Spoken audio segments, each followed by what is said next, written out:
E salve, tricolor paulista! Rick aqui para falar dessa vitória. Ganhamos do Curitiba fora de casa com os reservas. Um mundo melhor que esse, eu acho que eu não conseguiria nem descrever. Que maravilha que foi ganhar fora de casa do Curitiba com os reservas. O time entrou completamente com os reservas. Que coisa doida, velho.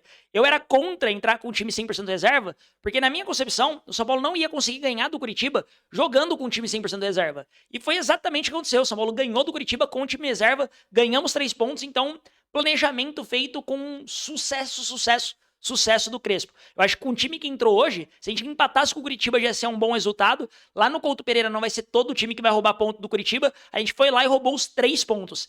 Então, porra, que maravilha, hein? Que maravilha. Tô feliz mesmo com esses 3 pontos aqui. Mas vamos falar um pouquinho do jogo, né? Vamos dar minha opinião aqui de como é que foi o jogo. Vamos começar desde o momento da escalação. Vi a escalação e falei, puta, o Crespo quis ir com os reserva inteiro, velho. Porra, Ferreirinha e Tapia no ataque. Vai ser aquele momento difícil de quem vai finalizar, quem vai fazer gol. Gosto do Cauli, mas no meio-campo ele ficava um pouco sem companhia, né? Porque o Jorginei ainda é um moleque, ele ainda é da base, ele ainda vai progredir, né? O primeiro jogo dele com a camisa do São Paulo e já de titular fora de casa. Então, ainda vai ter um certo grau de desenvolvimento, né? De maturidade. E o Pablo Maia, ele não vive a melhor fase da carreira, infelizmente. O Pablo Maia decaiu bastante o futebol dele, espero que ele recupere o quanto antes. Mas caiu, então eu sentia que o Cauli ia ficar um pouco sozinho. A zaga, voltar com os 3 zagueiros. Eu acho que até fazia sentido, né? Pra dar uma consistência defensiva maior, porque os nossos alas hoje eram bem mais alas, né? O Lucas Samon, ele ataca bastante, mas ele consegue defender muito bem. O Enzo, ele defende muito bem também. Enquanto o Wendel e o Mike têm característica mais ofensiva. Então acho que o Crespo foi bem em colocar 3 zagueiros, mas me preocupava, né? A escalação como um todo ser inteira reserva. No momento que eu olhei a escalação, eu falei, puta, se a gente sair de lá com 0-0, eu acho que é um bom placar, viu? 8 pontos no Campeonato Brasileiro em 4 rodadas. Pô, esse pá tá bom, viu? Esse foi meu pensamento, juro que esse foi meu pensamento. Mas, felizmente, né, alinharam os planetas ali. No primeiro tempo, o São Paulo, eu acho que fez um jogo ruim. O jogo que foi esperado do São Paulo, acho que foi esse jogo do primeiro tempo. Era o jogo que eu esperava. Era um jogo mais truncado. Os primeiros 10 minutos, pra mim, foi de domínio quase que completo do Curitiba. O Curitiba soube pressionar o São Paulo, tentar criar alguma coisa. Não criou nada muito, né, absurdo nesses 10 primeiros minutos do primeiro tempo. Mas o Curitiba tava claramente pressionando. Eu falei, pô, o São Paulo precisa começar a jogar um pouquinho de bola. Aí demorou uns 5 minutos pro São Paulo se adaptar, ficar um pouco mais com a bola, e eu acho que dos 20 minutos pra frente, São Paulo passou até a jogar mais. São Paulo ficou mais com a bola. Por incrível que pareça, o Tolói pra mim tava jogando muito bem, tá? Tava jogando muito bem. Claro que o lance que o São Paulo toma a bola na trave é em cima do Tolói e ele não pode tomar um drible desse. Mas pra mim o Tolói hoje foi muito bem na partida. Sou crítico aqui do Tolói, mas hoje foi muito bem na partida, tirando esse drible que ele toma. Eu acho que ele ganhou a maioria das bolas, ele soube antecipar muito bem os zagueiros. Hoje o Tolói foi bem lá. E o Tolói tava muito bem na zaga. Eu acho que a transição ali, o Ferreirinha tava fazendo muito bem. Só que, de novo, o Cauli ficava meio sem muita gente pra tocar bola no meio campo. Achei o Cauli um pouquinho solitário, digamos assim, no meio campo do São Paulo. Mas, ainda assim, o São Paulo conseguiu, né, numa roubada do próprio Cauli no campo de ataque, ele deixa o Ferreirinha numa boa condição de chutar. Ferreirinha, pra mim, até chutou bem, tá? Chutou com a perna esquerda, que não é a boa, mas chutou bem. O goleiro fez uma baita defesa, porque normalmente esse chute é cruzado e o goleiro normalmente até já pula um pouco antes e acaba tomando no próprio lado. Mas fato que o goleiro foi bem ali, tirou o chute do Ferreirinha, foi a nossa melhor chance. E na sequência teve esse lance, né, em cima do Tolói, que o cara chuta na trave, a bola volta no pé do Pedro Rocha e acaba chutando pra fora. Então eu acho que assim, um primeiro tempo meio morno, meio ruim de ambas as equipes, tá? Não acho que o Curitiba foi muito superior, acho que foi superior nos 10 primeiros minutos, depois o São Paulo tomou conta das ações e o Curitiba acabou tendo a melhor oportunidade. Teve uma outra oportunidade com o Tapia, que o Ferreirinha cruza de bem longe e o Tapia bate com a nuca, velho.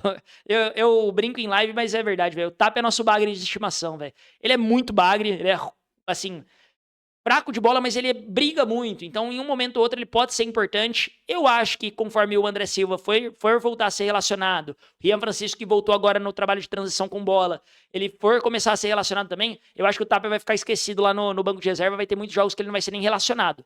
Porém, por enquanto ele ajuda, né? Ele ajudou bastante ano passado, fez os gols importantes, fez gol importante esse ano também. Então, pô, Sou grato ao Tapia, mas o Tapia é o nosso bagre de estimação, não dá. Essa cabeçada, pô, foi um baita cruzamento do Ferreirinha, ele pega de nuca, a bola vai lá pra cima, você fala, meu Deus do céu, que coisa feia. Mas enfim, primeiro tempo morno, falei, putz, tá difícil esse primeiro tempo, não sei se eu substituiria alguém. Aí no chat mesmo, o pessoal falou, pô, o Jorginei tá com amarelo, se pai é melhor tirar. Aí já coloca o Marcos Antônio. Aí eu falei, pô, se o Marcos Antônio tiver condição de jogar os 45 minutos, não tiver cansado, nem nada. Porque, pô, pra todos os titulares começarem no banco, eu achei que talvez pudesse ter alguma justificativa ali bastante física. Mas eu acho que foi só uma dosagem, acho que o Crespo quer ser campeão paulista, deixou a galera no banco mesmo, e o Marcos Antônio de fato entrou no intervalo. E o Marcos Antônio é abençoado, né? Ele entrou bem, parece que o time já mudou, parece que tudo que envolve o São Paulo já mudou, o São Paulo começou a jogar um pouquinho mais de bola, o Cauli já passou a ter companhia nessa troca de passe, né?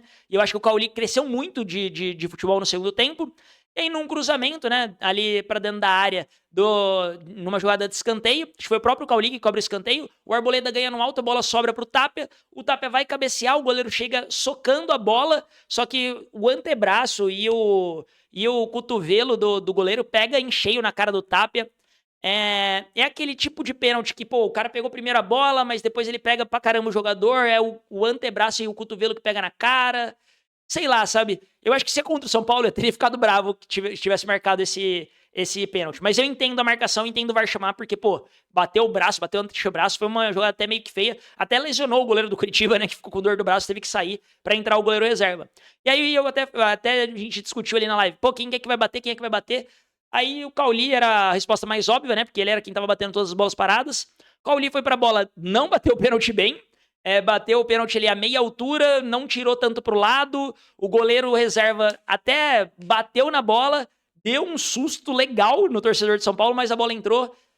E assim, entrou, né? O importante é que a bola entrou, vambora, gol do São Paulo, 1-0 São Paulo e vambora. Gol do Cauli, o São Paulo não vai cair porque o Cauli deixou, né? E vambora. Gol do Cauli.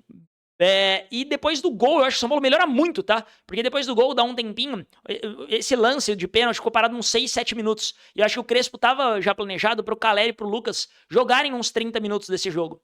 E aí, tanto é que dá 15 minutos ele já chama os dois. Então, pareceu que tava bem planejado, sabe? Deles dois entrarem aos 15 minutos. E aí, eles entraram no lugar do Ferreirinha e no lugar do Tapia. E aí, o futebol do Cauli parece que foi pra outro patamar. O Cauli, pra mim, começou a jogar muito mais bola, porque ele tinha o Marcos Antônio, tinha o Lucas, tinha o Caleri pra tocar bola. Acho que o São Paulo melhorou como um todo. Teve chance de ampliar com o próprio Cauli. Numa boa jogada do Caleri ali pela direita, ele cruza na área, o Cauli chega só chapando a bola, mas o goleiro acaba defendendo. O São Paulo começou a criar algumas oportunidades. Tava bem, tava perto de abrir um 2-0. Só que aí eu acho que o São Paulo tirou o pé. Isso é uma coisa que dá um pouco de medo. São Paulo, confesso que tirou um certo o pé dali do acelerador no momento em que poderia até ampliar a vantagem e deixar tudo mais tranquilo. Não foi isso que o São Paulo fez. São Paulo decidiu num momento ali se recuar. Não acho que o São Paulo sofreu pra caramba, tá? Nossa, o Rafael fez 3 defesas espetaculares, né? Mas teve alguns lances de certo perigo, que o São Paulo não precisava ter sofrido. Fato é que o São Paulo não leva gol. O Coritiba não teve grandes chances, né? Nossa, olha essas chances aqui, essa chance. Não teve grandes chances. Tem uma defesa de longe que o Rafael faz, que ele encaixa com muita segurança, inclusive. Não teve grandes chances, São Paulo não sofreu. Fato é que o São Paulo deixou de jogar bola no final do jogo, isso preocupou um pouquinho, mas conseguimos segurar o placar. Pra mim, o mais importante do jogo, com esse time que jogou, era o placar, era o resultado. Um ponto pra mim já era um ponto conquistado. O São Paulo vai lá e conquista 3, segue ali na briga pela liderança. O Palmeiras, nesse exato momento, tá ganhando de 2-1. Acabou de sair aqui o gol do Fluminense. Então, pô, dito isso, né? Dito que a gente foi com o time reserva, jogar fora de casa. Teve um monte de gente que nem viajou por conta de desgaste físico. Lucas Ramon, Enzo, o Sabino, o Danielzinho, enfim. Colocando tudo isso na balança, colocando que os reservas que jogaram, colocando que os reservas... O São Paulo não tem um time reserva de qualidade pra jogar hoje. Isso é fato. Talvez voltando o André Silva e o Rian, deu um pouco mais de movimentação e um pouco mais de qualidade pra esse time reserva. Mas hoje o São Paulo não tem um puta time reserva. Então, pô, baita vitória, baita planejamento. 5ª vitória do São Paulo seguida, 8 jogos sem perder, 7 vitórias nesses 8 jogos. Pô, a fase do São Paulo é excelente, excelente. 5 vitórias seguidas, chupa Vascabelo, chupa torcedor do Manchester United. Se vocês torcessem pro São Paulo iam ter cortado o cabelo aí. Então, pô, que maravilha, né? Que foi essa vitória do São Paulo. Baita vitória, importantíssimo esses 3 pontos. São Paulo, só pra vocês terem uma noção, São Paulo ano passado, na 12ª rodada, tava com 12 pontos. Na 12ª rodada. São Paulo tinha feito 1 ponto por rodada. Em 12 rodadas, São Paulo fez 12 pontos. Esse ano, em 4 rodadas, a gente fez 10. Então, olha o nível. E o próximo jogo é contra a Chapecoense em casa. O São Paulo tem tudo pra potencialmente fazer 13 pontos em 5 jogos, tá ligado? Pô, que da hora. O Crespo conseguiu tirar leite de pedra aí, conseguiu fazer o São Paulo ganhar. Excelente vitória, vambora. Agora domingo é jogo importantíssimo pelo Campeonato Paulista. Clássico não se joga, se vence. A gente vai fazer uma análise bem detalhada desse jogo, do que precisa ser feito. Vai ter um pré-jogo bem detalhado. Hoje, descanso. Ganhamos um jogo fora de casa que não é fácil. Não é fácil ganhar do Curitiba no Couto Pereira e ganhamos com o time reserva. Excelente planejamento, excelente vitória e vambora pra mais. Faltam 35 pontos, né? Faltam 35 pontos agora, né? Já foram 10. Vambora, que maravilha que foi esse jogo do São Paulo. E é isso. Se gostou do conteúdo, não esquece de se inscrever aí no canal. Bastante gente se inscreveu em live. Lembrando que quando bater 1.000 inscritos, pô, falta só 30. Quando bater 1.000 inscritos aqui no canal, vai ter um sorteio de uma camisa do São Paulo. Então, em tese vai ser a 3ª camisa, mas o pessoal falou, pô, mas eu já tenho a 3ª, pode ser outra? Pode ser a nova. Quem ganhar que vai decidir, mas vou sortear em live quando bater 1.000 inscritos, né? Na primeira live que eu fizer depois que bater 1.000 inscritos, vou sortear a camisa do São Paulo. E se você gostou do conteúdo, além de se inscrever, deixa o joinha para recomendar para mais gente, deixa o seu like, deixa o seu comentário do que você achou do jogo e vamos para cima do Palmeiras domingão. Vamos estar em live de novo para acompanhar tudo isso em tempo real. Tamo junto demais, aquele abraço e vamos São Paulo!